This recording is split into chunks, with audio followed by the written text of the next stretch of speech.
Hi, you guys. Happy Wednesday, Warrior Wednesday, the UK edition. We are going live all the way to London, and I cannot wait. Oh my God, I really can't wait. Oh, hi. You guys, let me know where you're from. Good morning or good evening. Over there in the UK. How are you? Welcome to Warrior Wednesday. Hi, everybody. Hi, Nisi's World Forever. How are you? Phenomenally Autistic. Hi, Yanni. It's beautiful to see you. Hello from Berlin. Wow. Hi from Berlin. Welcome to Warrior Wednesdays. Hello. Hello, love. It's Renee. Hi, Renee. Which Renee? I know a couple. New Jersey. What's going on? Welcome, you guys. Philly is in the building. You know, that's my hometown, y'all, where I was born and raised. Hi, Philly. Pittsburgh girl is here. What's going on? Maryland is in the building. East Coast is in the building in the United States. And, let's see. Sav LaFair says this is her first Warrior Wednesday. Can you guys give Sav LaFair some hearts, please, and welcome her to Warrior Wednesdays. Detroit is in the building. What's up, Detroit? Purchase College is in the building. How are you? Welcome to Warrior Wednesdays. I'm so glad that you guys are joining, that you took the time out for this amazing conversation that we're going to have with Miss Vanessa Haye, all the way in the UK, y'all. And she is a fertility advocate. She is a mom. She has a very strong journey. You know, I actually read a post on her page that said, where people ask her, how do you remain so strong? And she says her son won't let her crown fall off her head.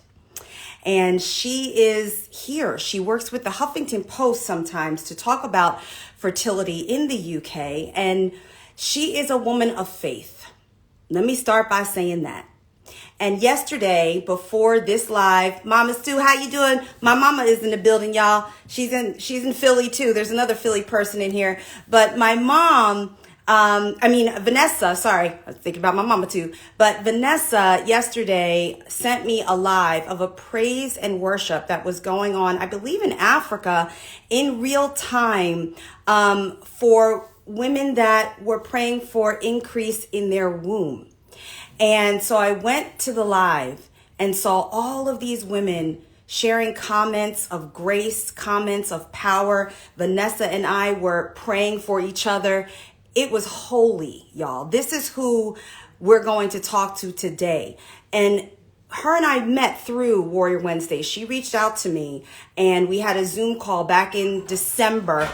Sorry, my mail just came through the door. I got one of those old school things in case you heard that. But we had a Zoom call back in December for like an hour and a half. And I just knew that not only was she super special, but she's one of God's children. Like, she has a real relationship with God. So she's going to bring all of that here and we're going to get her. So let me see if Vanessa is here. Hi, the Princess Warrior, also from the UK, is in the building. Let me see if I can find Miss Vanessa. Her on. I want you guys to give her lots of flowers. Hold this space in a really safe way today. Okay, I need that help from you. Hey! Hello. Hi, gorgeous. Hi. Happy Warrior Wednesday to you, Warrior. Happy Warrior Wednesday. How are you? So you are all the way in the UK. Can you tell us specifically where you are? I'm in Leicester, so it's known as the Midlands. Known as the Midlands. It's the middle of England, essentially. Yeah. Wow. And you were born and raised in London? Correct. Yeah. I was born and raised in London. Born and raised in London. And then when did you move to the middle of England there? When I got married, so that was 2014 May. Wow. It's been 7 years in May. Wow. Wow. Well, thank you for being here all the way from the UK, because it's what time right now there? It is 7:05 in the evening. 7:05 in the evening. Well, good evening to you, Miss Vanessa Haye. We are so excited to hear about your journey and all that you have to offer, and hopefully all that we have to give you today. So let's start at the beginning. Let's start at, when did you know you wanted to go on this journey of becoming a mom? Do you know what? I would say it's quite innate in some cultures. Like, you know, I I think from when I've known that or understood that, you know, we're here to have children. And I know that's not quite accurate as you learn, but I've always wanted children from a young age. Think about it this way: when you think of young girls at home, they have they're kind of, they've got their prams or their buggies or strollers, if that's what Americans say. I'm going to be going between the lingo. I love it. I love it. The strollers, they have their little baby. It's something that's innate, isn't it? It's just something that you think you're going to be ready for at some point in time. So I'd say from when I understood that I'm a girl, and you know, at some point in time I'm going to be a mum. You're going to be a mom. And Yeah. so then you're living your life and you have this journey and you meet your now husband, right? Mm. So how was that? Was that a situation where you guys talked about having children? Was this something that you both wanted? How was that? I think it's something that we both wanted. I would say that we didn't have like extensive conversations about it. So just to give you some background, my husband now, we've been together for about 17 years. So I met him in university. Y'all give her some thumbs up, okay? Because love ain't easy, honey. It ain't easy to find, and it ain't easy to keep. So let's give some thumbs up. Yes. Yeah, I met him in university. So I went to university in 2005. And we started courting. I guess that's the Christian way to say we started courting. We don't do that as much in America. We need to learn a little bit more. We don't court as much. Listen. I say courting, but anyway. So when we started courting, I think we just, it just comes up in a standard conversation. I wouldn't say that we sat down and never said, "Oh, right, do you think when we get married?" It was just something that would come up as a passing conversation or just in jest, essentially. But I knew that we both come from big families. So I just knew that was something that we both agreed to, essentially. Okay, and how many people are in your family? You have other siblings? Yes. So I am one of 4 girls. I have a twin sister called Valerie. Oh, I never knew that part. Well, I hope she's here. Hi, Valerie, if you are here, if you see it later. Okay, so now we're married. Yeah. We've had some conversations. It's kind of the thing that you want to do. So now you begin the journey to becoming pregnant, right? Yeah. So how did it go? So we got married in 2014 in May, as I said earlier on, and this is when we're going to start to get real honest. When we were courting, obviously you're trying not to have sex before marriage. Mm-hmm. It happened before marriage, but hey, God gives grace. Yes, he does. Thank you, Jesus. I mean, thank you, really, Jesus. Yes. We got married in May, and I went on the pill straight away. So it was never in our plans to get pregnant straight away. I think as most couples nowadays, you want to kind of enjoy every stage of your marriage, particularly when you're newlyweds. Even though we've been dating for long, I'm sure people will be familiar, even if you're not, that you're still getting to know your husband even after you get married. So we agreed that we'll take probably a year. But what happened was I went on the pill, and this pill was called the Yasmin pill. I'm not sure if anybody's familiar with it. We have the Yasmin pill here as well. Mm-hmm. Listen, Yasmin wasn't my friend, Mm-hmm. And that's interesting. I'm glad that you said that, because there's a lot of different birth control, pills and devices on the market. And sometimes I remember going crazy, y'all, with PMS, to the point where I couldn't even recognize myself. And my boyfriend at the time had to tell me, "I think your birth control has you on another level of being." And so sometimes we have to be aware that our pills and our situations can sometimes affect who we were. So Yasmin was not your friend? Yasmin wasn't my friend. My libido was really, really low. Oh. My moods were all over the place. And I remember we went to Dubai for our honeymoon. And I remember on the way back, we were there for about 9 days. On the way back, I remember my husband saying to me, "Are you not attracted to me anymore?" Oh boy. And the reason why is because obviously it's a honeymoon. So you're honeymooning, but it weren't quite that, because I just wasn't on it, Kelly. I just felt off. And so as soon as he got home that day, I was like, "Do you know what? I think I want to come off the pill." Mm-hmm. And I said to him, at the end of the day, you hear that when you come off the pill, you don't get pregnant straight away. I'm not going on anything else. Mm-hmm. So let's just do what we need to do. Okay. Mm-hmm. So go forward a bit. I came off the pill, wasn't on anything. Sex got better. And then months in, I hadn't you know, they say your period will return, your menstrual cycle will return at some point. Well, it didn't. And I'm talking like 6 months in, I still didn't have a cycle or period. So after you were taking the Yasmin, and how long were you on the Yasmin? So I went on it probably a couple of weeks before my wedding. So from May to August. So from May to August, you were on the Yasmin. Yeah. Lost your libido. I saw the Princess Warrior said she had been on Yasmin and it drove her crazy. So I guess it just was not. It just wasn't for us. And so after you went off the pill, your period didn't come back. It didn't come back. It didn't return. And I gave it some time because obviously, like, it's all hormonal, wasn't it? I can't remember. Is Yasmin a hormone pill? I think it is. It was supposed to be one of the friendlier pills. But it took 6 months, nothing. And I thought, this is really, really strange. And just imagine, Kelly, like every single time I'm thinking, why isn't my period coming? I'm also thinking, oh, maybe I'm pregnant. Mm. So were you taking pregnancy tests at the time? Pregnancy tests? Listen, I spent loads of money. I could name every single pregnancy test. I could tell you how sensitive it is. That's how many different types I took, because I was just trying to understand what was going on. I was like, why isn't my period here? So I had first response, clear blue, all of them. And first response, clear blue, easy, and nothing was coming up positive. Negative. Right? Negative. My line eyes, and I'll explain what line eyes are. When you've been through infertility, you know what that term means. But even my line eyes weren't even saying to me, look, there's a tiny little line there. Like, nothing. Just negative. I was thinking, what's going on? So then, okay, so now we don't have our period and we're not pregnant. And we're not pregnant. And I know that the UK, it's a little bit different in terms of the healthcare system there and how it works there versus how it works here. Did you consult a doctor? What was your next step and thought process with that? So my thought, I would say I'm quite logical, and I'm a problem solver. So as soon as I thought, okay, right, my period's not here, I'm not pregnant. Next thing was need to go to the doctor. So I would say August was when I came off, and by April, I was at my GP. So my US girls, how our infrastructure works, and me and Kelly spoke about this late last year, is we go to one place, and that's a GP, your general practitioner. So if something's wrong, unless you have private healthcare, to which we have at NHS, the National Health Service. So the protocol is you go to your GP and say, look, I'm not having periods. And that's what I did. This was 9 months later, around April, and I said, what's going on?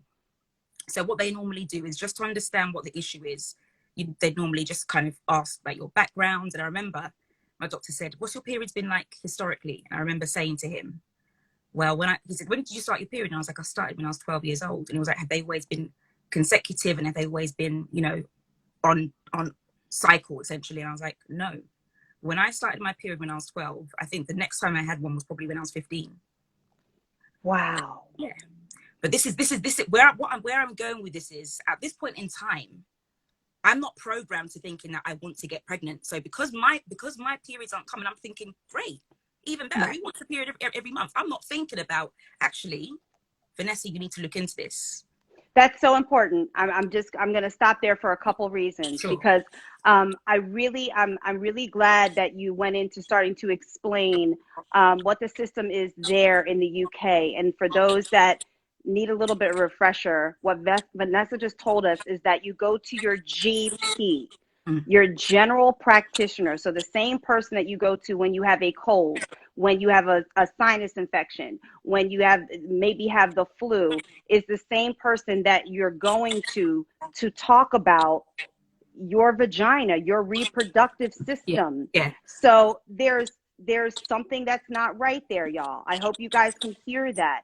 And one of the reasons that I'm glad that you highlighted those differences is because here in the United States, we do go to gynecologists. There's different specialties, as you know, and a gynecologist will tell women that they should come in at least once a year for a pap smear, a general pap smear, to be screened for STDs, to check around and make sure that there's nothing going on inside of you, to touch in your breast, and to order maybe a mammogram when you're of age. So for those people that are on here, when you skip going to the gynecologist, when you skip getting your annual exam, when you don't think that you need it because you're not having sex, you're really taking unfortunate advantage of the privilege, actually, of being able to go get gynecological care. Because what breaks my heart about your story the most in this part of it is that you're going to a general practitioner for something that a gynecologist needs to talk to you about. Yeah. Correct? Listen, yeah. You know, excuse me to say, and I say this with a bit of humor, that one thing that I love about the Americans in your system is you have an IST, you have a psychiatrist, a psychologist. We don't have that. We have a GP, and I would say our protocol is quite reactive. You only really start to look into whatever the problem is when something's pointing to it. So I wouldn't go to my GP every year and say, oh, can we just check if everything's okay down below? I had to have absent cycles for them to then investigate. And normally, so anyway, when he asked me, you know, what's your cycles been like, and was taking my history and then said, right, so this is what we're going to do. The second thing that he said is, are you trying for a baby? And I'll tell you why he asked that, because they will treat you based on what your intention is of being there. So if I said, no, I'm just here to figure out why my cycles are messed up, I'm not a priority, essentially. Ooh. I know that sounds really wild, but I'm not. Yeah, so my friend Louise just said it's very reactive. Hi, Louise. It's very reactive. And hi, Louise. And we're here about proactive fertility, which is why it is so important what you are saying. It's so important that you've been through this journey and that you've been so vocal about this. Because as you were saying earlier, not getting your period, it's like, okay, cool. I don't have to deal with it. Yeah. So many of us feel that, and it's logical in the moment. It's because we are not taught how our bodies work. One of the things that Regina Townsend just said from Broken Brown Egg is that your menstruation is an indicator, and it is. And Dr. Duke always says that your cycle is actually a vital sign. So for all of these months, you weren't getting this vital sign. And the healthcare system where you live is basically saying that we are going to treat you based off of your intentions, your life choices, not what your health is. No. But your intention. Yeah. And my husband was there and he was like, are you trying to conceive? And then my husband's like, typical alpha male, no. And I'm nudging him thinking, we have to say yes, because if I don't say yes, this isn't going to move forward. Ooh. Okay. I'm taking that in. Because it's advocacy in a different way. You're advocating for yourself, and you know that you actually have to say a certain answer in order for you to receive care. Do you guys hear that? Do you guys hear that? You see my UK girls in the comments. So we've got Cetao saying yes. Cetao is Savla Flair. She's saying the same thing. Louise was saying yes. That's our system. The only way it differs, and I think Chantel as well was saying the same thing. The only way it differs is if you've got private healthcare. So if I had private healthcare, Kayla, it would be the same thing that you're doing, because I'll be sent straight to a gynecologist. The thing, God being so good, and one thing that you'll find as I talk through my story is there's been little miracles in every part of the journey. The GP that I had at the time had 30 years of I don't even know how to say this word because UK people are not familiar with it, OBGYN, obstetrics. You said it right. He had 30 years of that. So thankfully, that background that he was able to kind of delve deeper. But your GP, so your particular GP that you went to had 30 years of OBGYN training, and so he was able to go into that. But had that not been the case, of your GP, another woman may not have received that type of going in. And so you guys, this is why this is so important, because you're a Black woman. I'm a Black woman. Yeah. Everybody that's on here that's a woman, I don't care what nationality, what race, what pronoun, if you're her, she, whatever. We deserve to be cared for properly. Yeah, absolutely. And the system that is not proper care for what women deserve. And so I'm so grateful, like you said, that God is so good that he gave you the words to say, that he put you in the hands of a GP that had the training. And I just also want to say that for anybody that's here just skipping appointments, and you have the insurance to go, please stop. Yeah. Please stop. Yes. Okay, so we're at the doctor and he's asking you, are you trying to get pregnant? You nudge your husband and you tell him to answer a different way. So Yeah. continue. Yeah. So I think we've got a good understanding. We've been together for so long. So when I nudged him, I think he caught on that we need to say we're trying to have a baby. So we did. We went along with it. So then the doctor said, okay, we're going to do some tests. So the tests are, and Kelly, you're much better at this than me, but all the hormones they're checking, the progesterone, the estrogen. I've got a couple of friends in here. Karen's in here. You know, she's a midwife. Hi, Karen. Hi, Odette. I'm just saying, I'm just sending, you know, my friends love. Of course, please, please. Hi, Karen. Hey, girl. Karen's hey, midwife. Yes.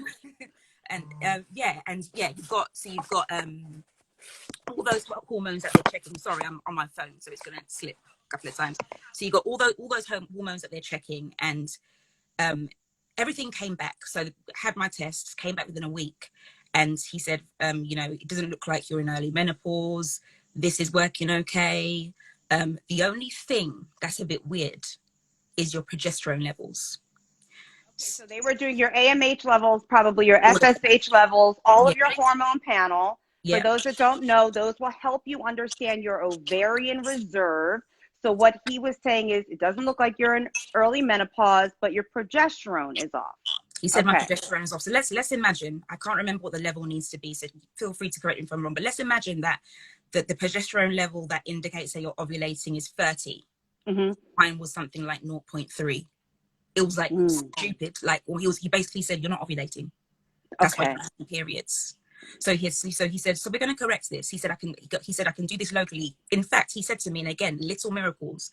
He said, I'm not supposed to prescribe clomiphene to you. So clomid and clomiphene are the same thing. It's Clomid is It's a so drug. Clomid, you guys, it's a pill that you take orally to help you ovulate. It's called Clomid here in the U.S. We mainly say it, but so he prescribed this for you now. But what I want to just like pause on that. If you're not ovulating, it's obviously an indication of an underlying condition. Yeah. I am not a doctor. I have no medical training. But I don't know if it was PCOS or something in that family, but it is an indication that something else is going on, right? Yeah. Okay. Gotcha.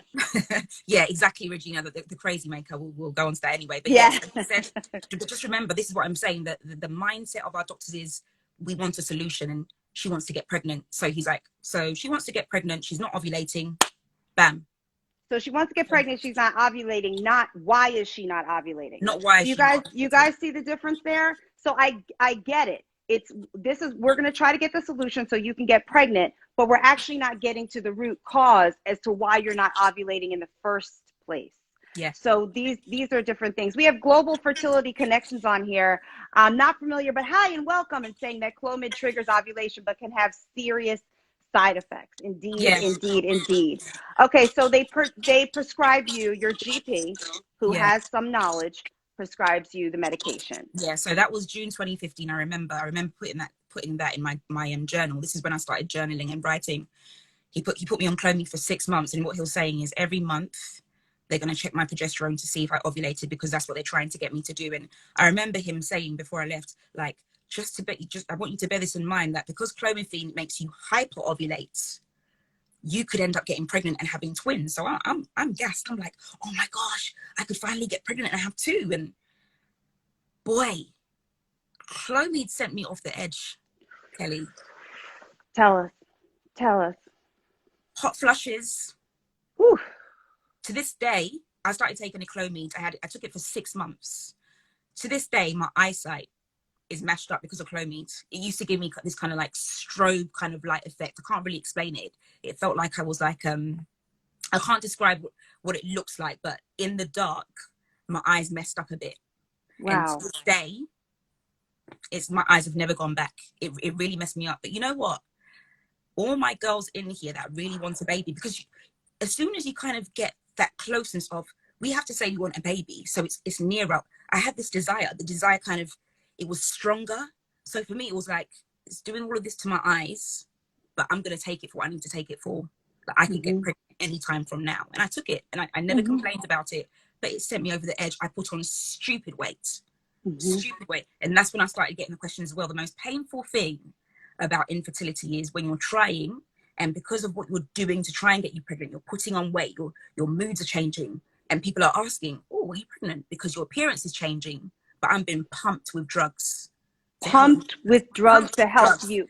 But This is why, you guys, because what you just said there, I think, Vanessa, is so smart and so identifiable and relatable to any woman, is that now you're trying to get pregnant. So you're just going to take what the doctor tells you to take.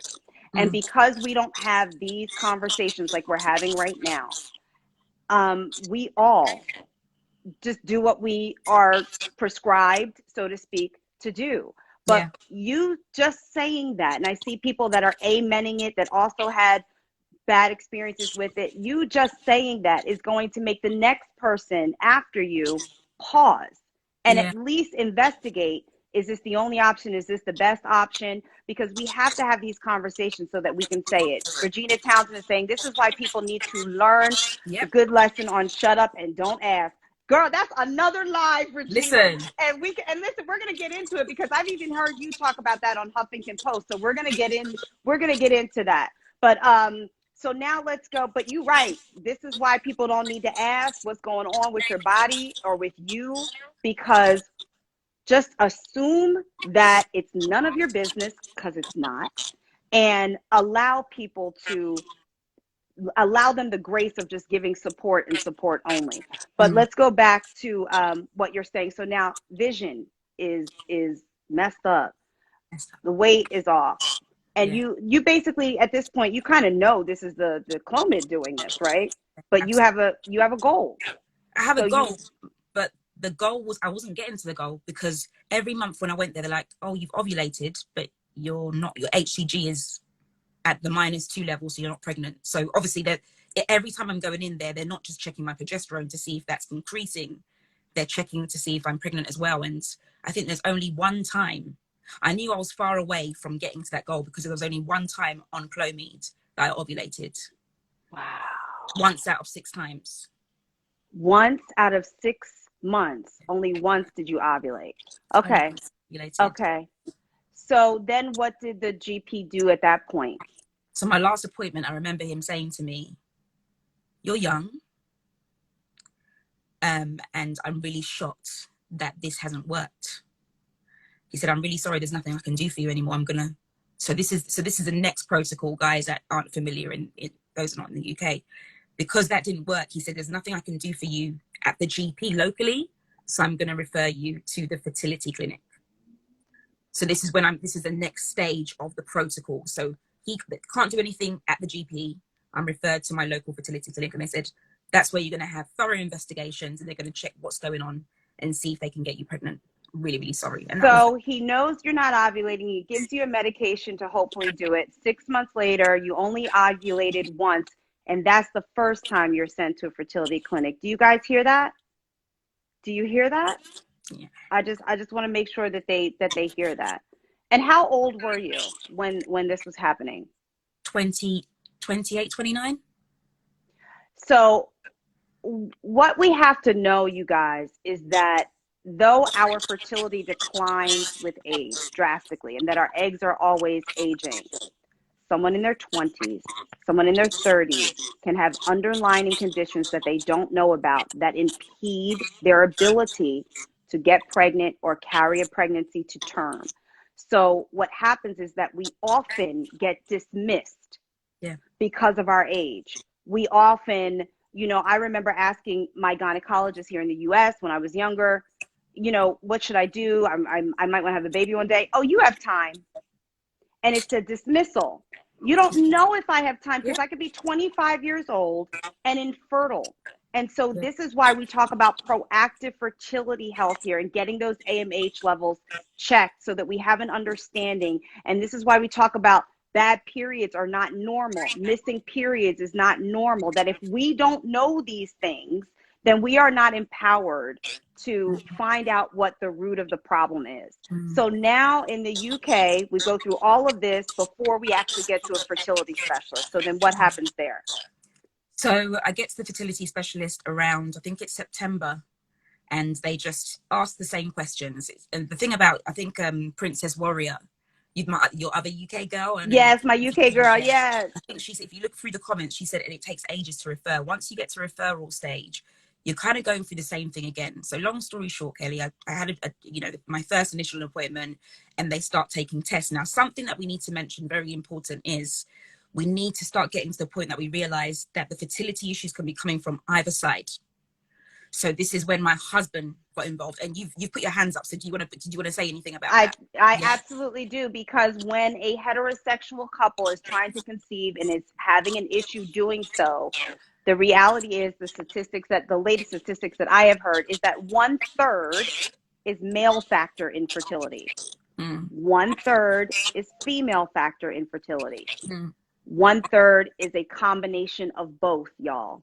Okay, so though women wear the face of infertility, it ain't fair, because it's not always a woman's situation. Yeah. And so a semen analysis is something that a man can get, and is cheaper, and it's easier, and it's completely less invasive. So if you are in a heterosexual couple trying to conceive and something's wrong, probably one of the first things that should happen is he should get a semen analysis test to at least see if that's the issue, or ruling it out. So it's 1/3, 1/3. So now you're at the fertility specialist, and they're talking about your husband as well? They're talking about what they're going to do. So they said, so the protocol is we're going to do all the tests all over again. And your husband is also going to get tested as well. So, for the male, like you said, the most important thing for the male is a sperm analysis. So we went through all of that. For those that may not be familiar or may be familiar, there's something called an HSG test. So what happens is when it's almost like an X-ray for your uterus. So they inject dye into your womb just to check that your uterus is in place, your fallopian tubes aren't blocked. Oh my word, that is painful, by the way. Yep. So painful. But thankfully, that was fine. Then they do the scans to make sure there's no cysts on your ovaries or anywhere else. That was clear for my husband. So no PCOS. Okay. No PCOS then. So they're like, no PCOS, your tubes are clear, whatever it is. Your husband did his test. They're like, super sperm, and I was thinking typical black guy, super sperm. But anyway, we thank God. So super sperm, morphology is fine. Loads of swimmers, there's nothing there. So at that point, we accepted that the issue is me, and that's fine. And what they said is, okay, this is what we're going to do. We're going to put you on 2 more months of Clomid. I could have. So wait, you already can't see, and you already out here like, look, I think I'm going blind from this medication. Listen, and they want to put you on 2 more months of Clomid. 2 more months of Clomid. And they said, so this is what we're going to do. So just to make this clear, again, going by our protocol, you have something called anybody who works in NHS, please correct me if I'm wrong, but you have the campaign commissioning groups, and that's essentially like an authority allocated to every ward or area within the city that you live in, and they have rules under the treatment, the funded NHS treatment that you can get. So for Leicester, my protocol based on the rule was I can do a few more months of Clomid. If that doesn't work, we then move on to 3 funded cycles of IUI. What does that stand for again? Intrauterine insemination. Thank you. Intrauterine. Okay, so wait, let me go back just so that I'm clear, because you're teaching us something here. So under the rules there, due to what your diagnosis is based off of what your husband's analysis was and what the HCG test and all of that, they're saying that we can do it. We have to go by this protocol. So it's either a couple more months of Clomid, and if that doesn't work, then assisted IVF. Yes, and I've missed something out, and somebody put it in the comments, so it's reminded me. So thank you for that. I can't remember the person's name. The reason why. So they will give you, they'll look at, is twofold. They'll look at under the CCG what the rules are, and they'll also do it in line with what your issue is. Now, at this point, they said, there is no reason why you can't get pregnant. You come under the bittersweet diagnosis of unexplained fertility. Infertility, which Nichelle Polston always says, I think her doctor said, it's unexplored. Yes. But we hear unexplained. Yeah. So based on all the tests that we've done, there shouldn't be any reason why you can't get pregnant. And so for that reason, under the rules attached to the ward, your area, you get 2 more months of Clomid, just in case. Because what was happening was, remember, my doctor wasn't supposed to be giving me Clomid. So the thing that he wasn't doing was he wasn't monitoring. When you're on Clomid, you should really be monitoring to see what your follicles are doing. He wasn't monitoring. So they said, we're going to do 2 more months so we can actually check closer to see what's happening in your body whilst you're taking Clomid. So did 2 more months of that. And they said, you're also entitled to 3 IUI cycles. And if that doesn't work, we're going to move you on to IVF. Wow. Yeah. So, I mean, this is a lot to take in because it's very, very different in the United States. And what it seems like is that there's these rules in place and every woman has to kind of go through these steps, whether it applies to their body or whether it doesn't. So it seems, for lack of a better term, just very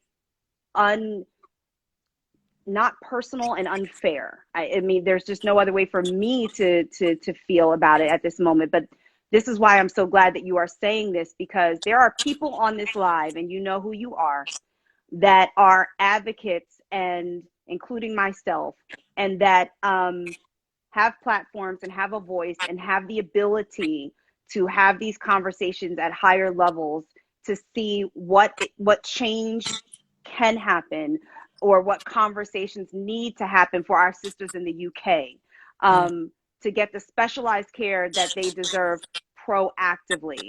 And I know you guys put your questions in the box as well. I love that everybody is commenting and talking to each other. I'm seeing so many. Send this live as we're going to other people, because this is so extremely important to hear about. And also, one of the things that you said is that when you were on the Clomid the second time, they wanted to monitor you. And what I want to tell everybody that's watching this live is that we need to be doing that right now. Keep a period journal. Our warrior doctor, Dr. Cindy M. Duke, who comes here to talk to everybody on Warrior Wednesdays at least once every month or every other month, depending on her schedule.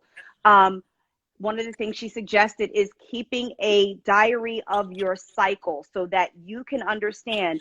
You know, I talked to a young woman a couple of days ago privately. She wanted to ask me some questions, and she had a period for 40 plus days. And we talked about what it could be, but there's women that have these situations and like, I think I had my period for like 2 weeks, and which is not normal. And they're not taking notes of what's going on. So we need to make sure that we're looking into our body and keeping a journal. So I think that's very, very important to go off of what's said. So the advocates that are on here, Regina, Michelle, we need to figure something out.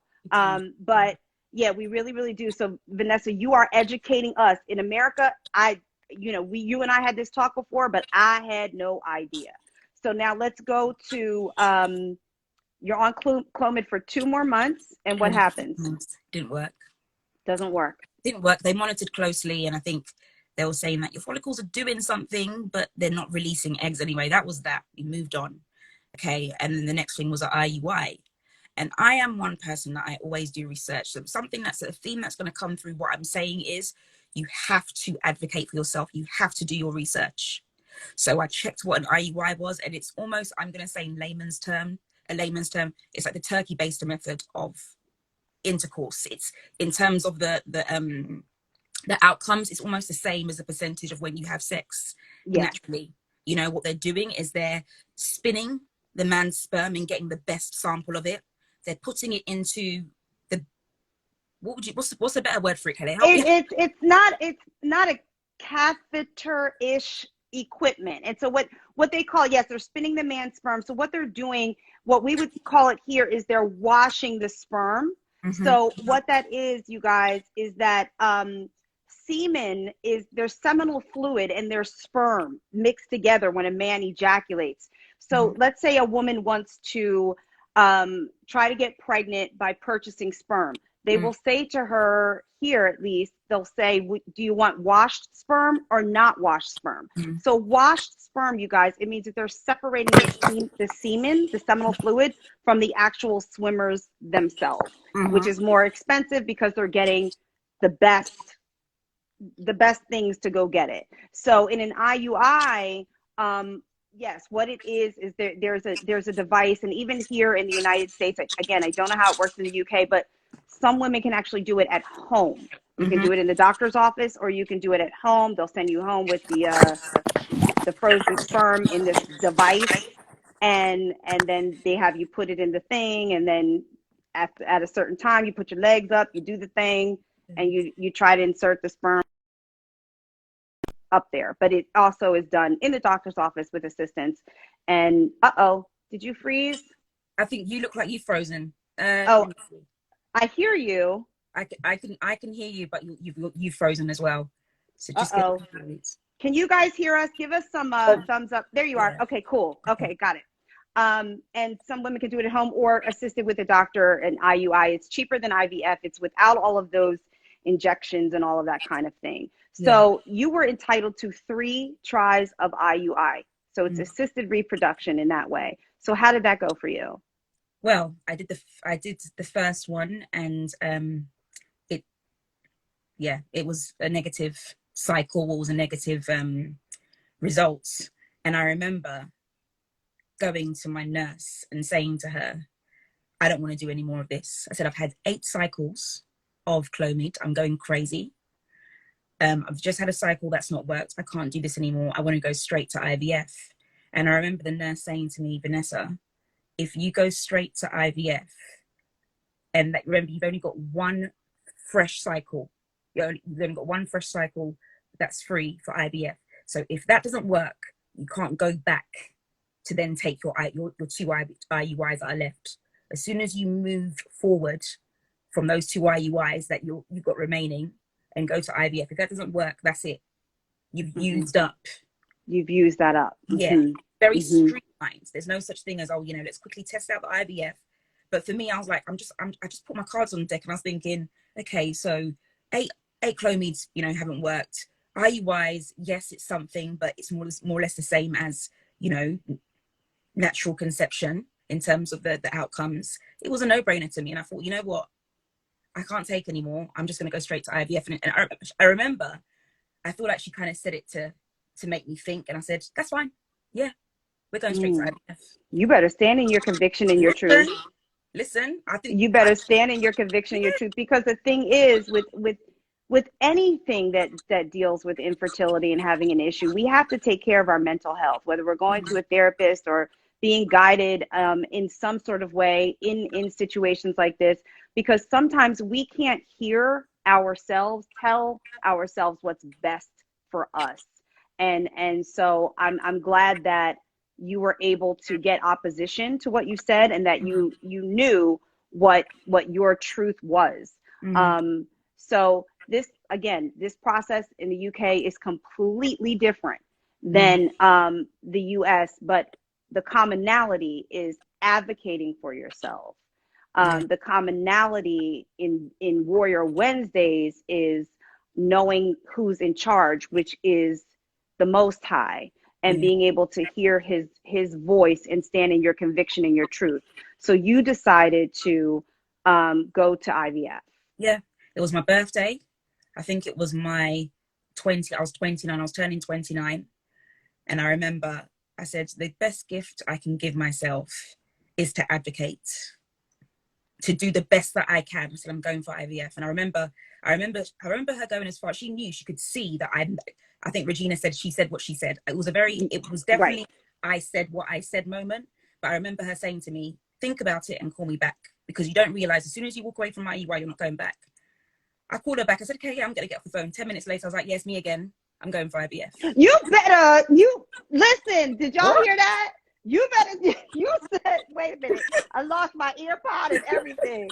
Oh no, because I love it, because it is so easy to lose yourself in the pressure of all of this, especially when you have a goal, whether the person pressuring you is a nurse, a doctor, your friend, your neighbor, your spouse. It's so easy to lose yourself in all of this, and you have to hear what your soul is saying about the thing. So she called you, and you called her back in 10 minutes, like, hey, boo. Yeah, it's me again, boo. You know what? I think they probably had like something in between. I was one of those patients that, yeah, it's Vanessa again.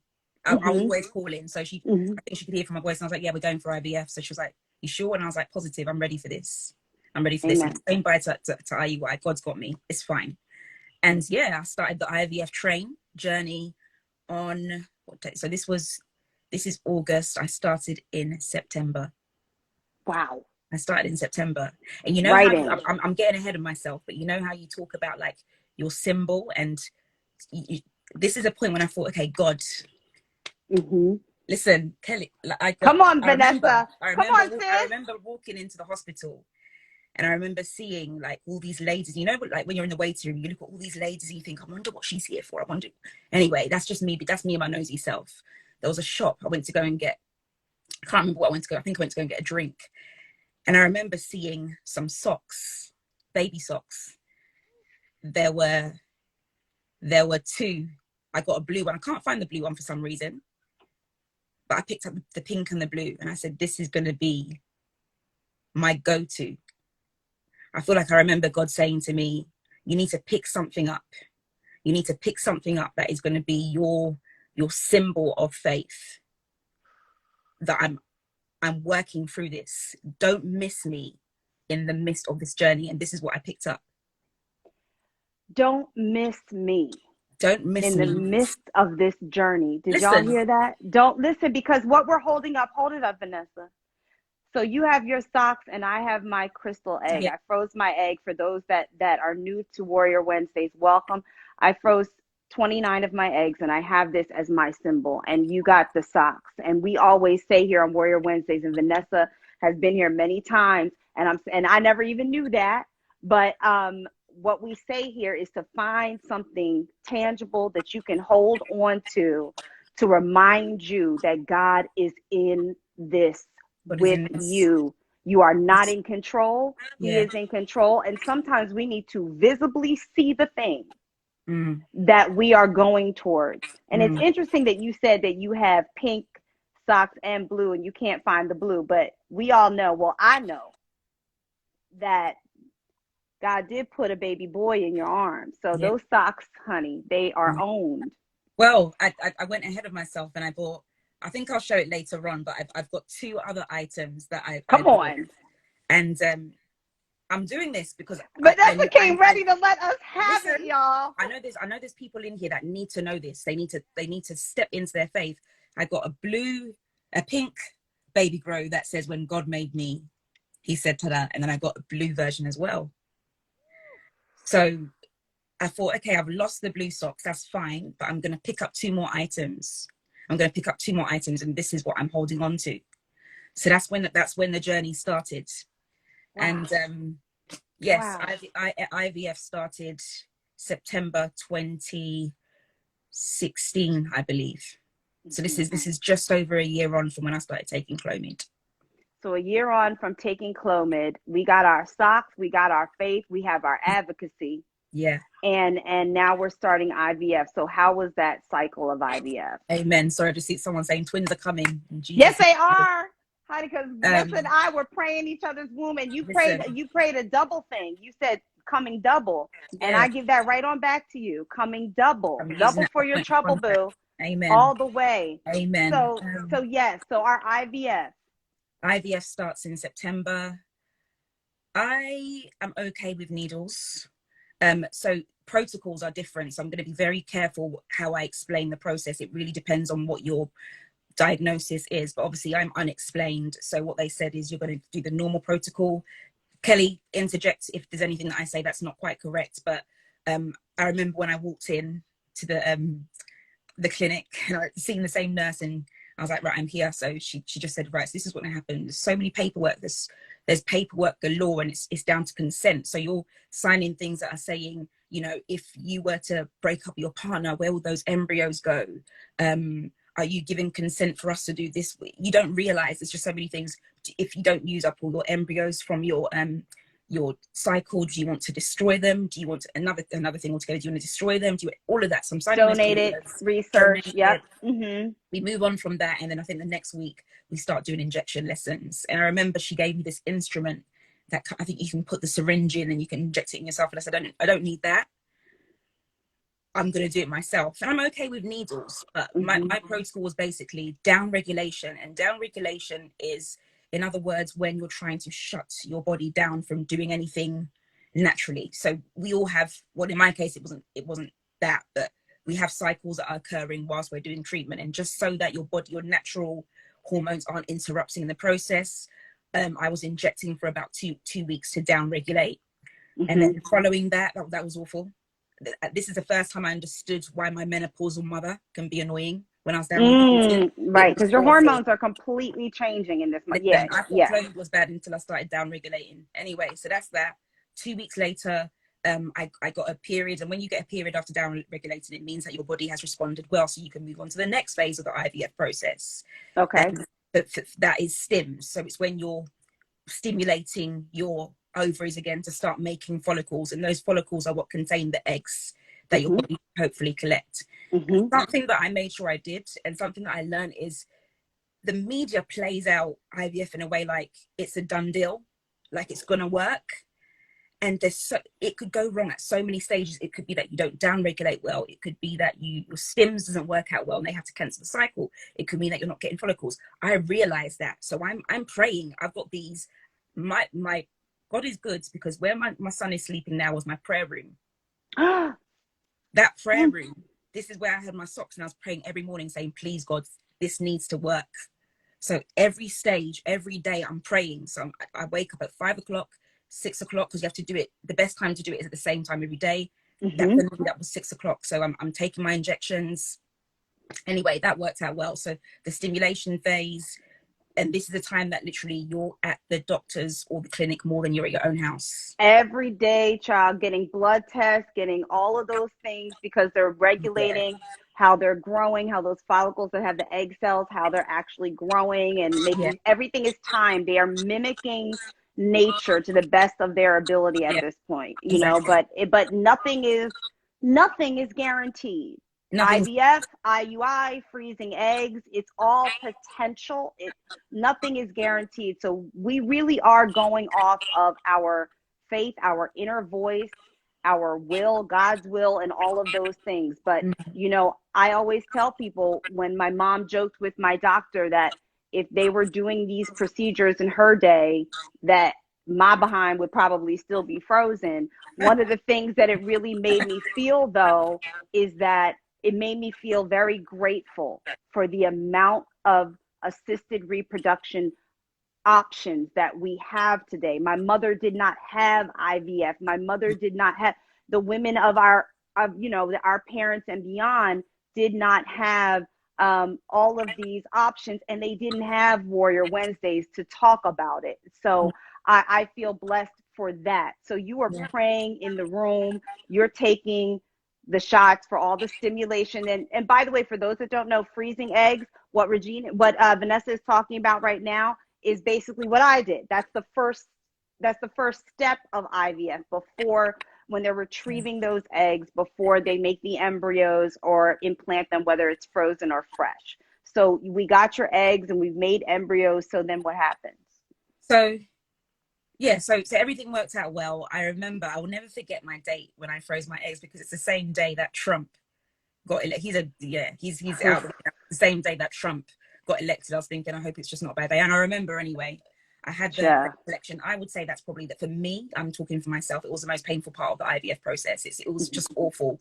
And I think I collected 17 eggs at the time. And I remember coming out of surgery, and the first thing, you know, most people be like, how many eggs did I collect? You're still kind of all over the place. So I remember my husband with me on my side in the recovery room, and the first question that I said to him was, did Trump win? Did Trump win? That was gonna make everything Did right. Trump win? And then he thought, yeah, I know, that's how I know you're still tapped. But anyway, Trump did win, clearly. Yeah. I was like, so the next question was, how many did I get? You got 17. So what's going to happen now is they're going to be calling us to tell us how many fertilized, because obviously this is when the males come back into the picture.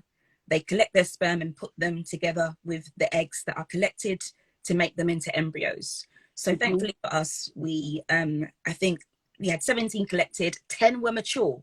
So just bear this in mind. This is where the quality and the quantity thing comes in. Say it. So you can have a lot of eggs. You can have people, and it's normally common with those with PCOS because obviously it is what it is. So I had 17, but only 10 were mature, and glory be to God, all 10 fertilized. Come on, Jesus. Yeah. Glory be to God. So all 10 fertilized. Listen, my And doctor so did you guys, it's interesting that you say this. For those that are new to Warrior Wednesdays, I want you to know and share with your friends. If you go to my page, if you go to IGTV, you're going to see about 15 or 16 episodes like we're doing now. And one of them is with Dr. Kurt Cho. Dr. Kurt Cho is a female embryologist who I spoke to on Warrior Wednesdays. An embryologist is the scientist. So after Vanessa had her eggs retrieved, that's the scientist that counts the number of chromosomes and makes sure that they are correct, and also the scientist that injects the sperm into the mature egg and then watches it till it gets to blastocyst stage, I believe it's called, where the cells start to divide. And they're watching this under a microscope, and they need to divide day by day. They multiply before they decide whether they're going to do tests for any further testing that they can do, and whether they're going to implant and what's the best one to implant. So go to Warrior Wednesdays, go to my IGTV. There is an entire live with an embryologist who is the scientist that actually does that work. So you had 10 mature, 10 fertilized. And fertilized. And the next stage is you go home and you're recovering from egg collection, but at the same time you're also waiting for the calls from the embryologists to see what's happened with those. And listen, at that point in time I was tapping into so many YouTubes. I'm hearing of ladies, the anxiety is real. I'm hearing of people that have started off well, but they come back saying, oh, you know, we only got one embryo and that was not doing too well. But I think for us towards the end, they'll say, you know how these embryologists are so passionate. Oh, it's beautiful. You know, look at the inner circle of them. Like, okay, look at all the little circles. Look at all the little circles. It's dividing beautifully. I'm like, yeah, cool. How many embryos did I get? Yeah, what's gonna work? Yeah. So towards the end, they're like, you got, I think it was 6 that we ended up getting. And just remember, so some people, so for you, this is where some people stop. So you didn't get to fertilization stage because you're freezing your eggs to preserve. But obviously, because we're going for this baby, fertilization happened with the eggs, and then the embryos, we had 6 left over. So the next stage was, right, you're going to get, we're going to go to embryo transfer. It nearly got cancelled because I had ovarian hyperstimulation. Oh yes, where it's a little, you're still swollen then. Yeah. From the medication, it was hyper swollen. Yes. It's basically, so were you then put on like a high protein diet so that you could kind of? I was put on a high protein diet, and I was also given this medication that helps to drain the fluid. To drain it down and bring it down. Yeah. Okay. And that helped. And I was praying. I was like, God, please, you've taken me this far. Thank you, but we're not about to quit. Like, this needs to carry on, and it did. Now, I'm just going to draw reference to the fact that there's trigger warning. There's some points in this story where there's loss. Now, the very reason why I appreciate every baby, and the reason why I acknowledge that whenever you lose a child, it's a baby, is because this dividing blastocyst is now sleeping next door. You know, he's sleeping next door. So I've been privileged to see my baby from that stage. So when people have those arguments about, oh, but it wasn't quite a baby yet, or, at least it was early, that means nothing to me. I've got pictures of Sebastian when he was a 5-day blastocyst before he got transferred. Okay, but let me not skip.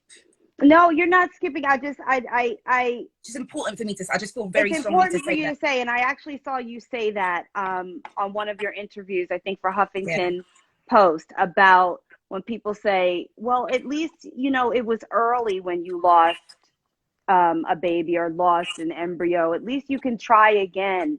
And you were talking about the fact that it's a loss. Yeah. I've got pictures. And that sometimes people that say certain things that will never walk the walk that we walk. Yeah. They don't even know that it's insensitive. They're well-meaning. But one of the things I said on a something that I was interviewed, and I want you guys to hear this, is that most of the people that put pressure on, what are you going to do with your babies, or when are you going to implant them, or what are you going to do with your frozen eggs? Most of the people that ask those questions are women. Yeah. Us. Women. And I get those questions asked by women that have children. So if you already have your 3 grown children, you are blessed for it, and I'm happy for you. But you will never reap the consequences of the answer of that question. You will never walk my walk. Yeah. And so the reason I needed to bring this up is that we are the women that need to hold a safe space for other women. Yeah. When I tell men I froze my eggs, they go, good for you. Sure, you're going to have a baby one day. Yeah. When I tell women, they're like, well, when you going to get this baby, girl? When you going to put them in? So it's us, y'all. It's us. So one of the things I want you to take away from that is that we have the responsibility to keep each other emotionally safe. Do not ask women. It's none of your business. If they invite you into the conversation, that's something different. If not, mind your own uterus and let us mind ours. Yeah. How about that? I think you got quite a few comments. You got Anne Morgan that was saying that, if you just scroll through, I think Anne's saying that it was a similar thing. She went through, IVF, and someone asked her the same question. She's got a daughter now. Congratulations, Anne. But congratulations. Yeah, it's important to tap into those comments. But yes, so it was embryo transfer day, and yeah, this is another hard part of the journey because transfer happened. It's probably the most simple process. It happened so quickly. I think the most difficult part is trying to keep a full bladder. Yeah. A full bladder when someone's about to intervene with you once again to get them in. And that will went smoothly. Again, prayers still happening, still, using my symbols and my points of contact. And the 2-week wait in the trying to conceive world, there's something called a 2-week wait. And that's when you wait 2 weeks. I'm not sure if it's the same amount of time as America, but you wait about 2 weeks to see if the IVF cycle has worked. It's the same time. I believe it's about 14 days. Listen, so we're back to this horrible relationship that I've got with pregnancy tests, because I'm thinking, oh, I hope it works. Like, when you get IVF is one of those things that every milestone, as soon as you start getting to the closest part of it, which is seeing if it's worked, you're just thinking, what if it doesn't? So the 2-week wait, I tried to do everything. Like, I was scared to wee. I was scared to go to the toilet because it was almost like, I hope it doesn't, just... You don't want anything to drop. You don't want, you just want to, I'm just going to be still for 14 days. Right? Yeah, I know it sounds silly, but yeah. So all of that anyway. And I remember I caved, Kelly. 6 days into the 2-week wait, I caved, and I bought one of the most sensitive pregnancy tests. And I think all of you will agree. I think for me, it's always been first response. And the reason why I caved is because I had a dream. I had a dream that I'd walked into my toilet, taken a pregnancy test, and it was a clear blue. I don't like clear blue tests, digital tests. I think this is a complex because they're very decisive. You're either pregnant in writing or you're not pregnant. That's too decisive for me. I'd rather play on my mind and see lines, like faint lines. So I don't in this dream, I use a clear blue, and it didn't say pregnant or not pregnant. It said you're a mother on the screen. So the next morning, that's why I took a first response. And 5 minutes later, I looked, and there was one pink line. And this is 6 days post transfer. So if we kind of convert that to ovulation, that's probably about enough time, I think over a week after ovulation, to which for first response, most people would be getting positives. So I'm like, hold on a second, like, God, like, what's going on? This shouldn't, I'm breaking the tests apart. Like, you're like, my luteinizing level should be coming in here. Something wrong. Listen, I'm not ashamed to say this. When you go through trauma from IVF, you've still got pregnancy tests in your drawer waiting. So I'm taking this apart, putting it in the light to see nothing. Right. Black. So I'm broken, and I thought, okay, so it's not worked. Couple more days into the 2-week wait, I start spotting. So for me, it was almost like confirmation. I've had a negative pregnancy test at a good time to when, if I am pregnant, it should show that it's positive. And now I'm spotting it's not worked. So I remember the day before so what we do in the UK, and I think it might be similar to you, is we have official test day where you actually go into the clinic and they confirm if it's worked or not. So you can do your own pregnancy test at home. That's down to you, but you have to go to the clinic just for accountability. So it's the day before the official test day. And I've already obviously taken a test. I'm spotting. And I remember calling my twin saying to her, it's not worked. And she's like, you never know, like, Valerie, I'm bleeding right now. I'm also in pain. So it's not even like it could be implantation bleeding. It's not worked. What happens? Next day, I go in, I'm praying, and obviously I'm remembering this dream at the same time. And there was something so palpable in the dream that I'm still holding on to hope. But physically, and this is why faith is so important, it's not about what you can see or feel. It's about what you believe in. So anyway, physically, negative pregnancy test, spotting, but I go into the clinic, and I remember it was the same nurse. I think they try and do it for longevity. The same nurse that I kind of said, well, I want to go through IVF anyway. So they tell you to take a sample at home and then bring it into the unit, and they test it with whatever they test.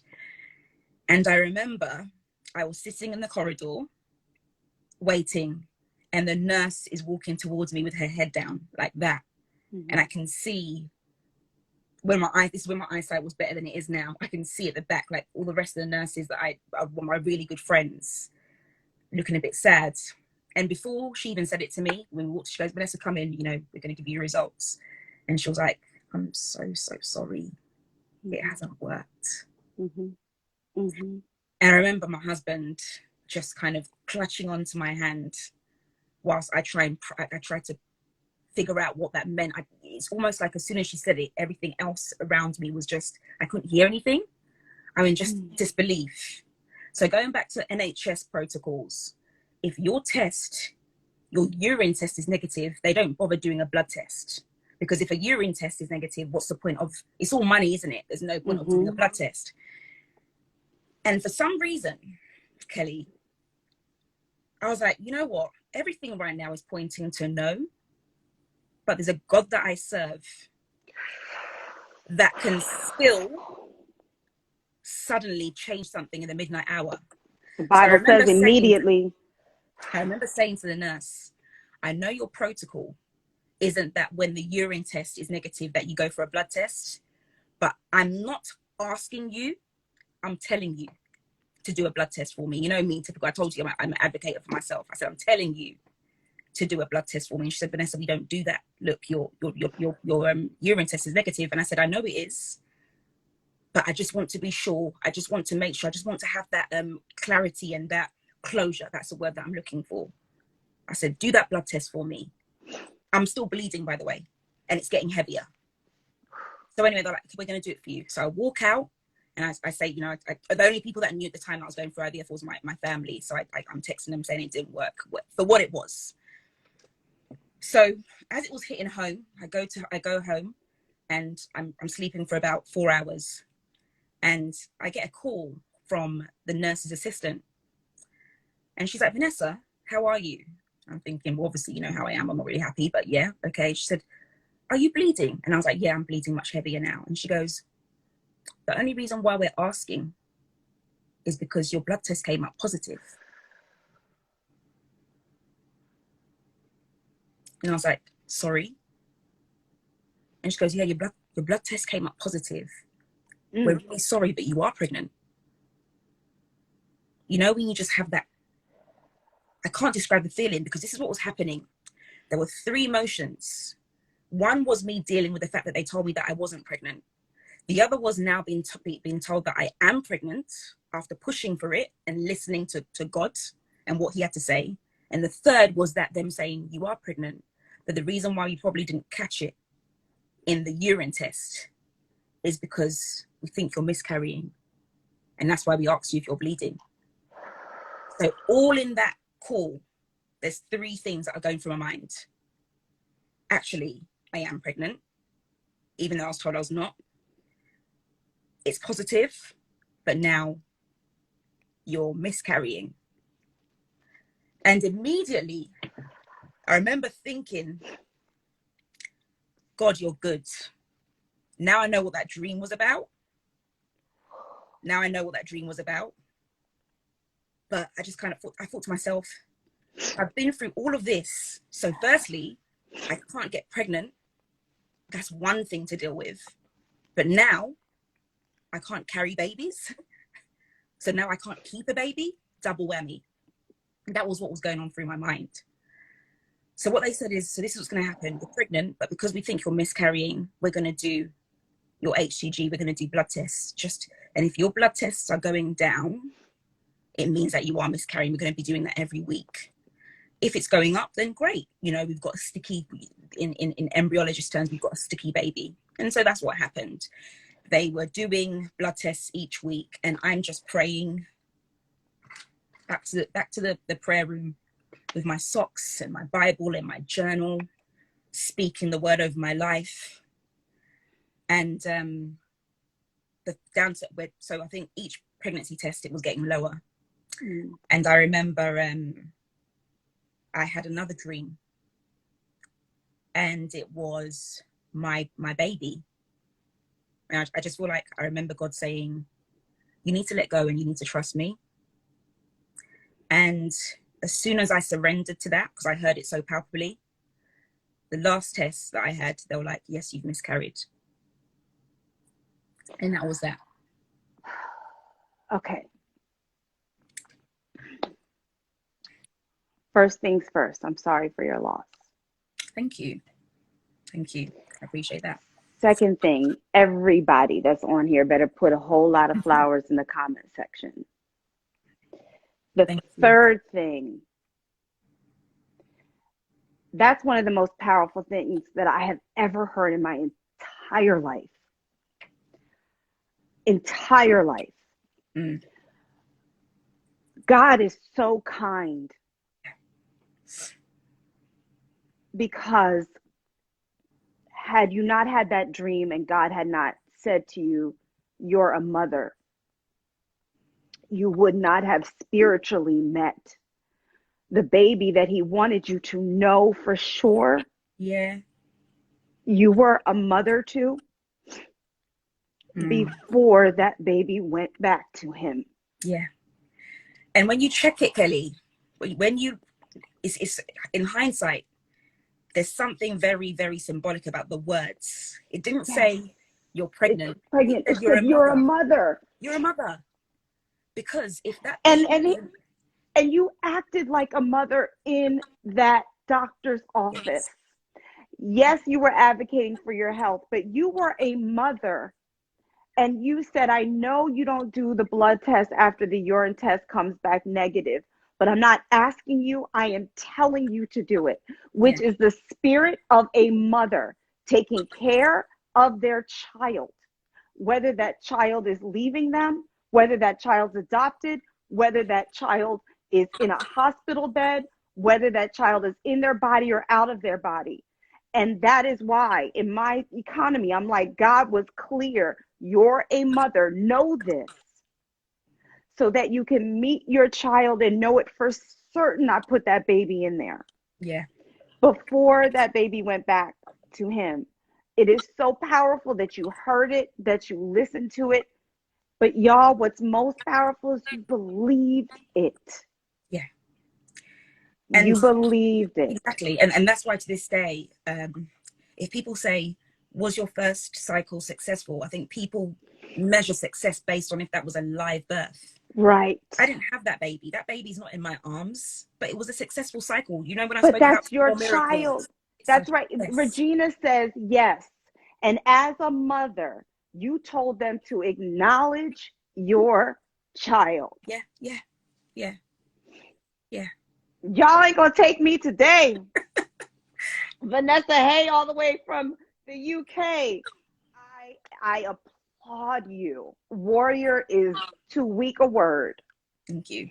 I applaud you for being obedient. I applaud you for being the mother that you are, and the mother you continue to be and were that day. And that was your first thing that you did as a mother. Yeah. Like Regina Townsend of Broken Brown Egg said, is you told them to acknowledge your child because God told you you're a mother. Yeah. Yeah. And So we are sorry for your I loss. We're blessed that you shared that with us today. I feel very honored. So in the interest of time, so let's move to our next phase. the next phase is me having to wait. So what normally happens is, because your body's been through so much, I just wanted to start, when you're so near, you just want to kind of get on with the next thing. So I somewhat But dealt there with, was a grieving. there was a grieving, but I also just wanted to move on. Mm-hmm. I just thought, I'm pregnant. And you know what? I know it sounds quite wild, but there was a joy that my body proved that it could get pregnant as well. Yeah. So I had to kind And of hold on to that. that's why he wanted you to know. Yeah. Yeah, I had to Yeah. kind of hold on to that whilst I moved on. And so 3 months later, after I didn't have the cycles, I remember just sending an email to my consultant saying, "Hi, it's me again. Can we just get this going, please?" Like, so that took me to, I think I miscarried the baby. It was confirmed on the 2nd of December. And then by April having 3 cycles, I started the frozen embryo transfer. So we spoke about, obviously, when you get embryos left over from your first cycle, I got 6, and I had a consultation to talk about what a frozen embryo transfer is. The only thing that is different from a frozen embryo transfer IVF cycle to a fresh cycle is you're not doing the egg collection, because you've already made Right. embryos from the Mm-hmm. fresh Mm-hmm. cycle. So I could just do the normal thing, shut down my body, all that kind of stuff, and then go ahead. So let's skip all of that, because I've spoken to you about what that looks like. So I started in April, and our transfer was the day after our, I think, third anniversary, and it was on the 2nd of June. One thing that we agreed was, as much as there are risks, that we were going to do a double embryo transfer, because we miscarried last time and they said to us, let's do a double just in case if something happens, you've got 2. So hopefully there's one you can rely on. And we did a double embryo transfer. And glory be to God, it was successful. I remember I didn't test in the 2 weeks. I remember doing that, that hallelujah challenge, the thing that I sent you yesterday. I remember Yes. participating in that. These socks came back out every night. I remember, I'm not going to forget this, and I have to say it because I want to witness to God. Yes. I remember I got so desperate and I said, God, I'm doing this again. I said, God, I felt like Hannah in the Bible. I said, God, if you bless me with a child, I will never stop talking about you. I will never stop talking about your goodness. And so 2 weeks down the line of having that cycle, I obviously tested on an official test day. I think it was at 1 a.m. in the morning. And I remember it was the first response, my favorite, my friend. And the second line, the test line, came up before the control line. And I remember I was so shocked. I remember saying to my husband, I'm pregnant. And he was like, Vanessa, go to bed. Okay. Yeah. Well, like, good, great. And he was like, go to bed. And Kelly, I was so shocked that I slept with a pregnancy test in my hand, because I didn't, when you have those dreams, it feels so real that you don't want to wake up and then think, where's that thing gone? Like I slept with a pregnancy test in my hand, because I wanted to make sure it was real. I wanted to make sure it was really kind of real. And it was. I walked in there, and I remember the nurses looking very different to what it was last time, and them saying, you're pregnant. And I was like, really? I'm like, yes. I'm going to move on, obviously, because of time. So so obviously what they do is they do repeat results, just to make sure that your HCG is right. Going up. Mm-hmm. It was going up, but bleeding started again. Mm-hmm. And prayer, my mother-in-law, bless her, who's lost her mum today, she was at the house praying for me. Prayer hands, you guys, prayer hands. Listen, there's a loss in Vanessa's family. Prayer hands, please. Kelly, when I'm telling you, this was a double transfer. Now, the bleeding was so much. I don't know how Sebastian's in this room next door to me. I don't know. I'm talking, and trigger warning, guys, because I have to explain. It was clotty. It was heavy. But again, I was just standing on God's word, saying, God, this is on to you. And I remember typical nurses saying that, me calling them, saying, I'm bleeding. Like, can you just check me? So I want to know what's going on. They were like, sorry, you're just going to have to wait until your 6-week scan. Waited until my 6-week scan. I was like, okay, over to you. And I remember her, at this point, obviously, it's not big enough for them to do the one in your belly. So it was a transvaginal dildo scan, as they call it, whatever term you use for it. And I remember seeing that flicker. It's like this on the screen. And there was our baby. It turns out that because it was a double embryo transfer, that they're supposing that it was a vanishing twin syndrome, because I had really, really high levels of HCG. And I think towards the end, obviously one was vanishing. But we thank God, because the one that was meant to stay is sleeping Is right now. sleeping right there. It's sleeping right now. And it was a tough pregnancy. It was a tough pregnancy, because when you have a loss, I'm going to say it as it is, it's so hard to enjoy a pregnancy.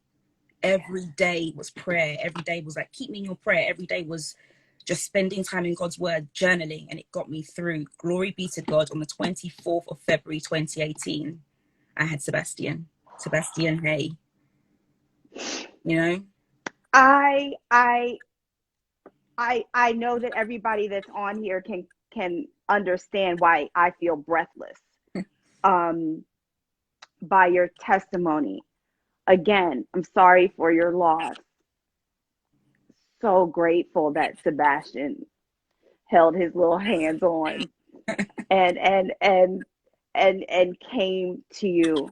I want you to know, Vanessa, because I read it and I wasn't able to say it at the moment, but I want you to know in real time that your testimony is a blessing for others, which you've discussed what you want this to be, is to be able to bless others. And Ann Morgan 399, let me get my glasses so I can read it correctly, and says, thank you for sharing this.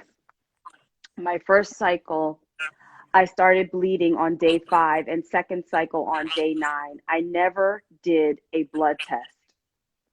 I wonder how many women are in your situation and will never know. Like I said, I felt like they were both losses as they were embryos.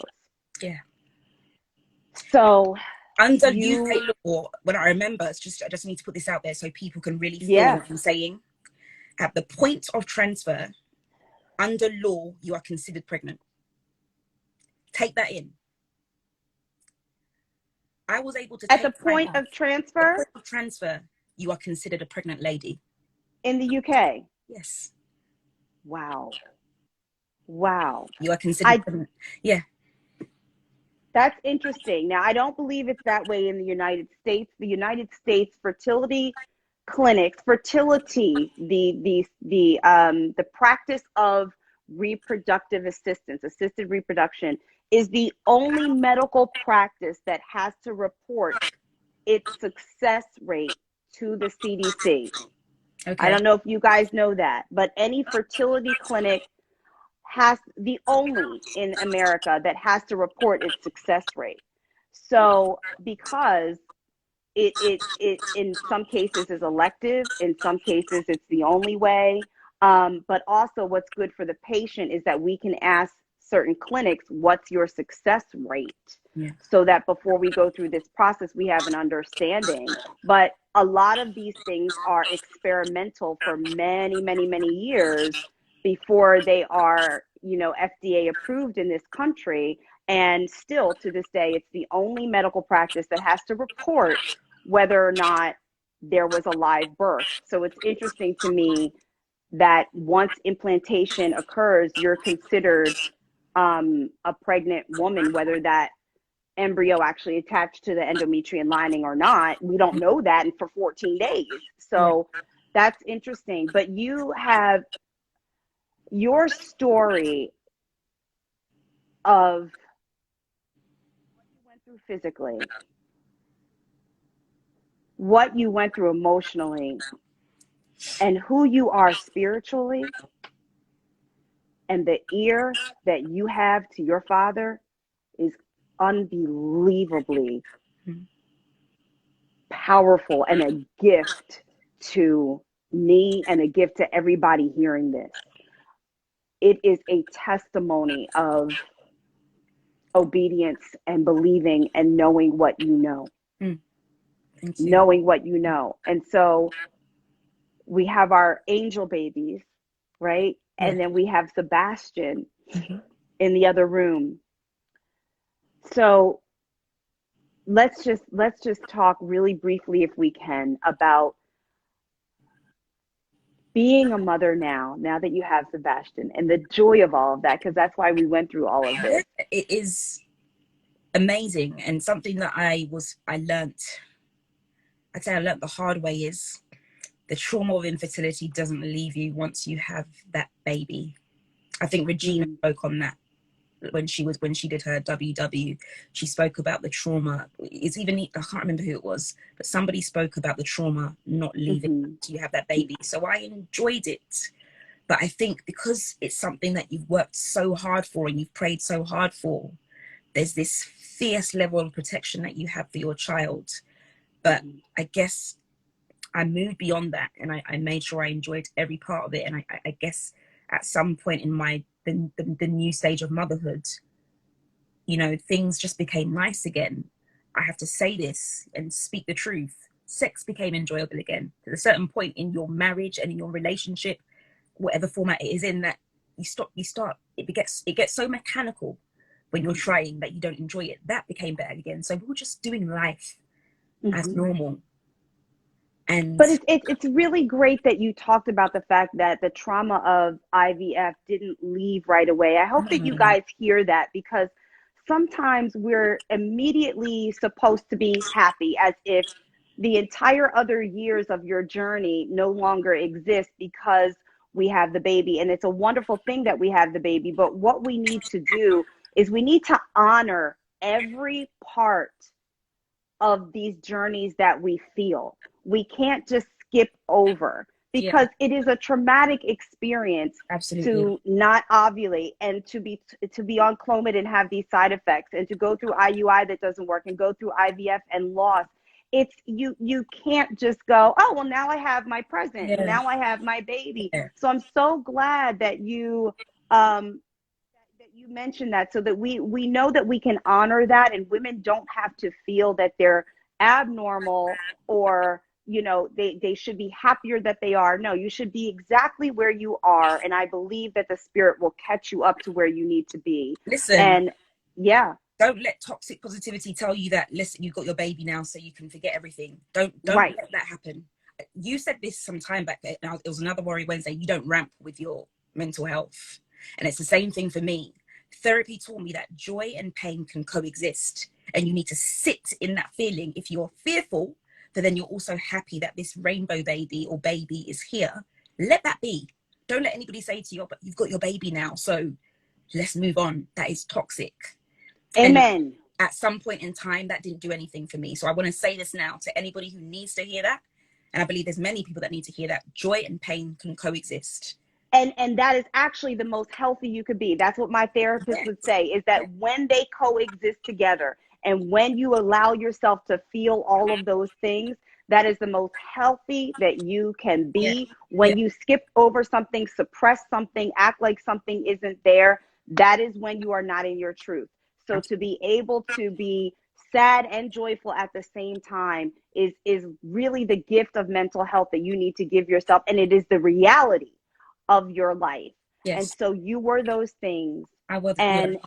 And then we have where, if we could briefly go into one of the things that we wanted to discuss here, you guys, was secondary infertility after having a child, and wanting to have more, the experience of that. If you can briefly let us know your thoughts.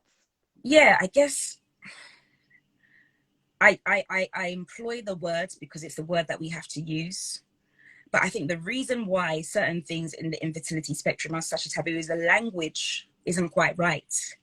Where do I sit as a person who's had primary infertility, but then is experiencing difficulties having another child? How is that secondary? Because my understanding is, if you look at the definition of secondary infertility, it's somebody who has previously not had any problems getting pregnant or carrying a child that now is. But let's check something. Right. And this is a reason why can't infertility just be infertility? The language we use, medicalized language that we have to employ as people that are going through it, it's so important, because I couldn't quite connect to that. But for what it was, yes. 18 months later, everything's going fine. I wasn't getting periods, but I was still breastfeeding Seb at the time. So I thought maybe it's a breastfeeding that's, you know, stopping the periods, but it wasn't. In August 2019, I wasn't feeling well. And for some reason, I would have never thought to have taken a pregnancy test. I remember speaking to my midwife friend and saying to her, I'm getting these period pains, but nothing's coming and it feels a bit weird. And I remember her saying to me, take a pregnancy test. So I did, and it was positive. It's this test here that I showed you guys. I took this test. I took this test in the morning, and it was positive. And I remember thinking, and I'll tell you the reason why I took it, guys. The reason why I took the test is because I was bleeding. So when I started bleeding, I was thinking, oh, the reason why I'm in pain and not feeling well is probably because my period is coming on. And I learned that I was pregnant through me taking the test and thinking, okay, I'm pregnant. So what was that blood about? So I would say secondary infertility for me kicked in after, in hindsight, I learned 8 weeks into the pregnancy that I was an ectopic pregnancy. So we lost another baby. It was spontaneous pregnancy, but we lost that baby, unfortunately. Sorry. I'm so sorry for your loss. You guys, more flowers, more flowers. Because, well, no, because it's listen, every time we discuss a loss, an angel baby, I want to lift those little spirits up, because you're their mother. Yeah. And I want to honor their existence in you, and how their story is blessing the conversation and the people that need to hear this. Because when we look at you, Vanessa, we are looking at a reflection of ourselves that says, I still can go on. Yeah. I'm not the only one. I'm not alone or isolated in this. And so it bears witness to uplift your angels and their mother at the same time. And so that's comments, Kelly. I can't see any more. I do. There's a lot of flowers coming up, girl. And they're pink. I don't know. But there's a lot of here. I'll take a screenshot and I'll send them to you. It's so hard. Oh, it's pointing at the wall now. Yeah, I can't see anything. Sorry, you guys. We just want to make sure that I want you to see all the flowers for your angel baby. So I took a bunch of screenshots. You guys take some screenshots and put them in my DM and send them. Scroll down to the flowers, take the screenshots and send them to Vanessa's DM so she can see the uplifting that you guys are doing here. Okay, because this is how we move on Warrior Wednesdays. This is the group. This is the family. You know what we do. So I want to honor the babies and honor you as their mother in that moment. And you have been beyond a blessing. Beyond a blessing. And I want to thank you, especially all the way from the UK. You're still getting flowers, girl. You can't see them? I can't see them, no. Oh, well, they're coming to your DM. You guys, Vanessa Haye, tell us your Instagram. It's on here, but tell them real quick so they can DM you. At Vanessa Haye. At Vanessa Haye. Yeah. Haye. And you also have a website, vanessahaye.com, where she has a blog talking about infertility, doing all the work that you do with Huffington Post, and your entire page, you're constantly pouring out love and support into the world of infertility. And the thing is that as Black women, we are not in the broader conversation. Our faces are not there. And I was talking to a young woman not too long ago that was like, I don't know any Black women that have been through this. And I'm like, we're all here.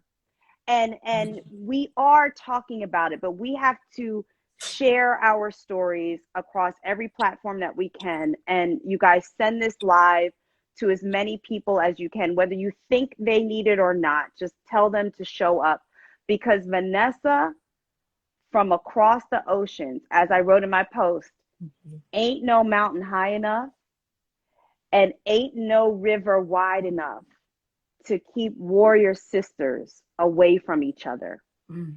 And I thank you immensely Mm. for sharing your truth, your story, all of your babies with us, and all of the gifts of your faith. If I don't take anything else from this, knowing that you were a mother in that room because you believed what God said and you insisted, as Regina Townsend said, that they acknowledge your child. To have that kind of conviction is really scary, and it doesn't come easily to everybody. Mm. And I touch and agree for your next child or for whatever you choose in your life, Mm. to just know that this community is yours, and we are praying for you, and we are celebrating you, and we are here for whatever you need. I adore your soul, your spirit, and your ability to walk in your truth. Thank you So so. I thank you. If you can give me 1 minute, I absolutely can give just you all the time you need. to just affirm the same things to you. Thank God for your ministry. Can you send flowers to Kelly for me, please? And the reason why I'm going to say that is I'm humbled that you are still on your journey, but you still find time to have this platform and space to hear about everybody else. There's one person I want to big up, and I have to do this. It's Nichelle Polston. And the reason why I'm picking Nichelle up higher, I can't see any comments, so yeah, I'm just going to pretend that I can see them. The reason why I'm There's picking a her lot up of flowers. Mm-hmm. is because I remember this is a lady who's dealing with fibroids, and she was talking about the pain of her experience, and she still said something. And she said, please let us always also remember the women that are going through secondary infertility. It's an ambiguous place. It's an untold pain of at least you have a child, or at least, always the vacuous at least. But for Yes. a woman where she is to go through that, and it's the same thing with you, for what you're going through and what you're waiting for, to still offer this space, I salute you. And I want to say thank you and God bless you. And I've said this to you before, and I'm going to say it as a way for everybody to have this point of contact. I'm going to say it to you now. I can't wait until we can come on alive again and show our children to each other. And for every other woman, everybody I know, and something that I've learned in this journey is everybody's waiting for something. Whether it's your third or fourth child, or your first child, or the child that you want to adopt, whatever it is, everybody waiting for something. Give them that grace and see them through. And I want to thank you for doing that for us, for doing that for me, for doing that for both of the Nichelles. Everybody who's come on, thank you and God bless you. And you know that I'm always praying for you and keeping you in my prayers. God bless you. Thank you so much. Thank God bless you, and I'm always praying for you. And thank you. And thank you for everybody too that I came on. received that. And Nichelle Polston is on here, and she did say, y'all, you're gonna make her cry. She says, I love you, ladies. God is good for connecting us. It's divine intervention. And Nichelle, I called the bridge. I nicknamed her the bridge because, first of all, she know everybody in the world. Yeah, that's number one. But she knows how to connect people that need each other or that can serve this community. So Nichelle Polston is with Her Normal. You guys follow her. Follow Regina Townsend at Broken Brown Egg. Follow Vanessa at Vanessa Haye. Send her the DMs of the flowers. This has taken me completely out in the best way. And thank you for saying what you said, because I sat here, it's hard for me to receive, and I sat here and was like, let me receive this blessing. So thank you. Thank you for praying with me yesterday. Let's continue to pray. Yes. This is your family. This is your community. We love you. And I can't wait to talk to you again and work with you again and continue to uplift our sisters. Oh, I love you so much. Thank you. I love you, baby. I love you. You guys, I know she was amazing. So hand claps to Vanessa as we let you go. Kiss Sebastian for us. Tell him he got a bunch of aunties over here in the U.S. sending him a lot of love. Everyone's saying they just followed you. Spread the word about Vanessa, you guys. And this has been truly, truly a holy place today. Guys, remember. Yes. Symbols. Yes. Please. Yes. Remember. Get your things. Okay, baby. We love you. Go to sleep. It's nighttime there. Not for We me. love you. I'm a night Oh, owl. See you later. you're a night owl. Okay, that's right. Well, we love you and we thank you for joining. Thank you, baby. Mwah. Bye. All right, Mama Stu sends her love and her flowers too. Same to you. Thank you, Mama Okay. Stu. Mwah. Mwah. Bye, baby. Bye. Thank you again. Thank you. All right, you guys, I am going to save this. So before I do, whoo, whoo, whoo.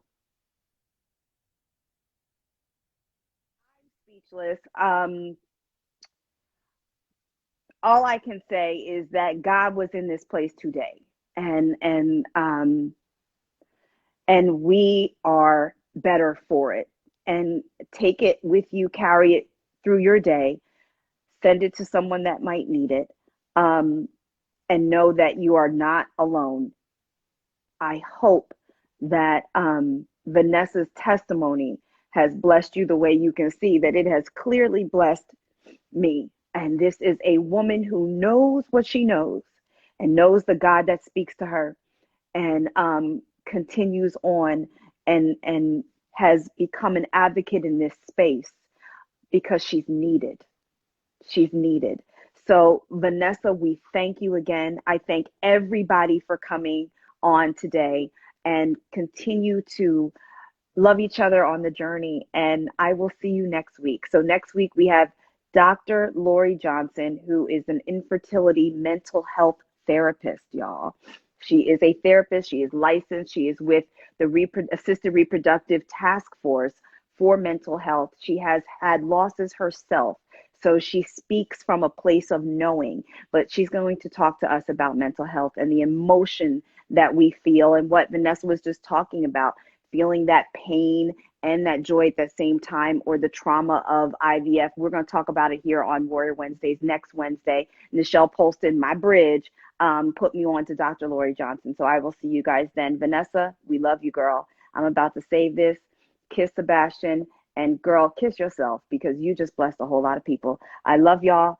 See you guys soon. Follow Her Normal. Follow Broken Brown Egg, you guys. I love you. Follow Vanessa Haye. Thank you for being here today. Bye, y'all.